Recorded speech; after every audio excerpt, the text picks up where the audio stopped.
Alright, welcome back to another video. Today we're going to be testing the new Unimount from MDT. I just put it on the rifle this morning. We're out here. Quick tip. If you have any match ammo left over, at least this is what I do. I put them all in a separate bin. So when I come to the match and I need to zero a rifle or get on paper at 100 or whatever the case may be, I'm not shooting out new ammo. And then I try and shoot out all this ammo and reload everything in one batch, and then I know that when I go to a match everything is the same. So that's kind of how I've been running this whole scenario. Anyway, without further ado, we're gonna get on paper at 100 meters and then we're gonna engage some targets. We've got a new target today at the range, and we've actually got it in that direction, which is pretty cool because I used to have this linear range only running that way, but now what we've been able to do is we've been able to set up another target over there so we can practice some different directional shooting, because obviously the wind's going to influence the bullet differently shooting in that direction versus shooting in that direction. So that's kind of why we've done that. Anyway, enough jabbering. Let's get some shooting done.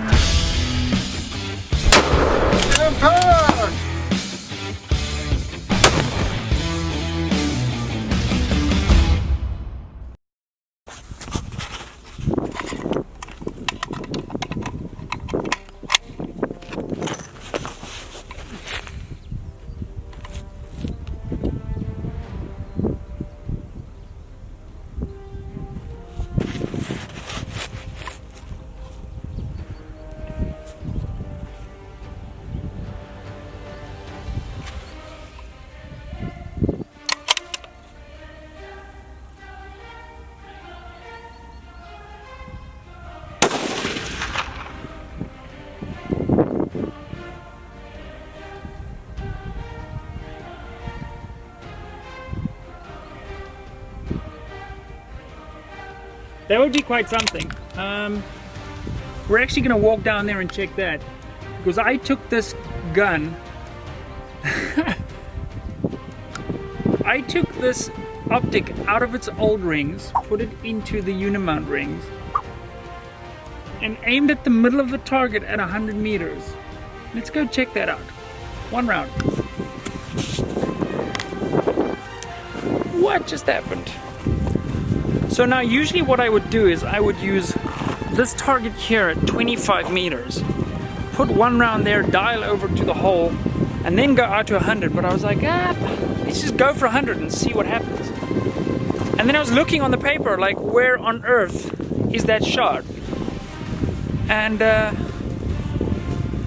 yeah, it wasn't far off where I aimed it. So, which is quite something.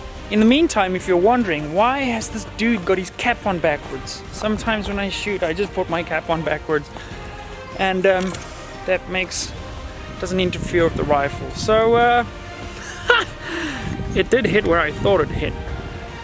So I was aiming over there, and we hit over there.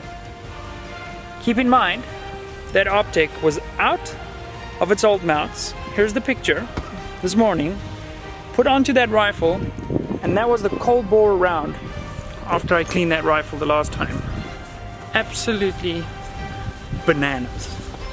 That makes my life super easy. I'm gonna dial over that, and then we're gonna jump on some barricades, just sort of feel what she feels like. I don't expect the rifle to feel different at all, but as I mentioned, I've got some extra ammo that's left over from a previous match, so it would absolutely make sense to get rid of that as soon as possible.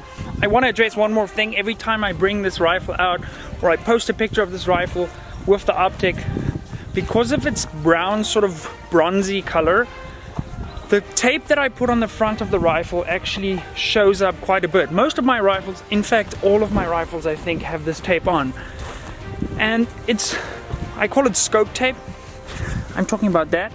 And the reason I run that is if you're on a barricade or something like this and you're having to push your optic through there, I don't want any scuff marks and stuff, so that's why I put the scope tape on. It does work. It has saved my butt on numerous times from absolutely trashing an optic, because when you're spending this kind of money on optics, I want to look after my stuff.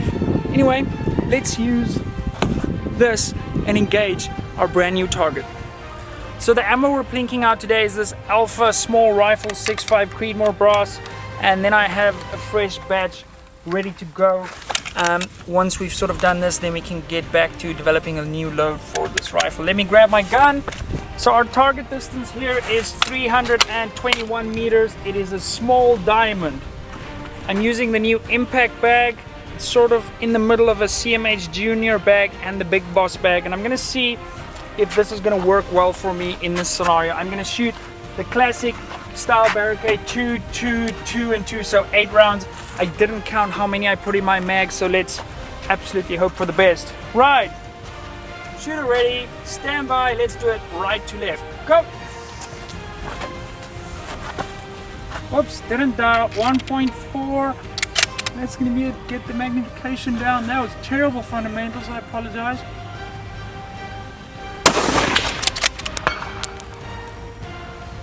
Oh, the plate's swinging so violently.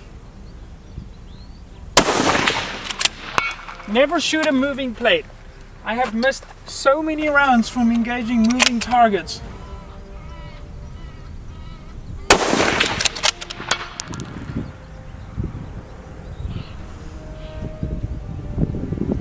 Wow, that's an epic ending to that little sequence. I shot the plate off. Let's pull this mag. Woo, that was fun though.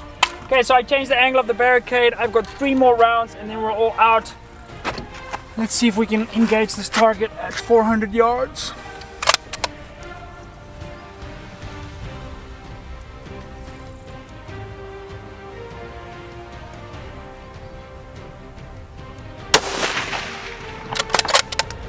There's the impact. Couldn't hear it.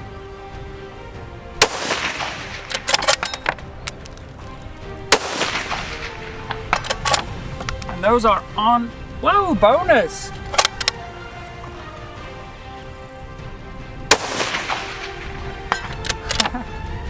And that's it. Right guys, that's pretty much a quick overview of the new Unimount. Well, it's not pretty much an overview. I guess I just shot with the Unimount. That's kind of what this video is, I think. Okay, reasons for the MDT Unimount. I do like that it's got a massive surface area that you're actually clamping this to the rail of your rifle to.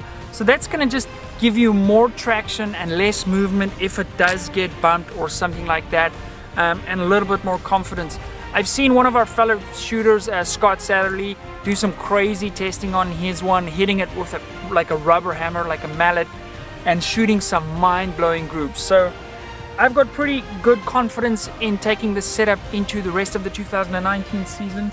Sorry for hiding out of the sun here a little bit, but it is pretty hot actually today and it's been winter. So yeah, if this is your first time watching the channel, please do consider subscribing, and I'll see you in the next video. Bye!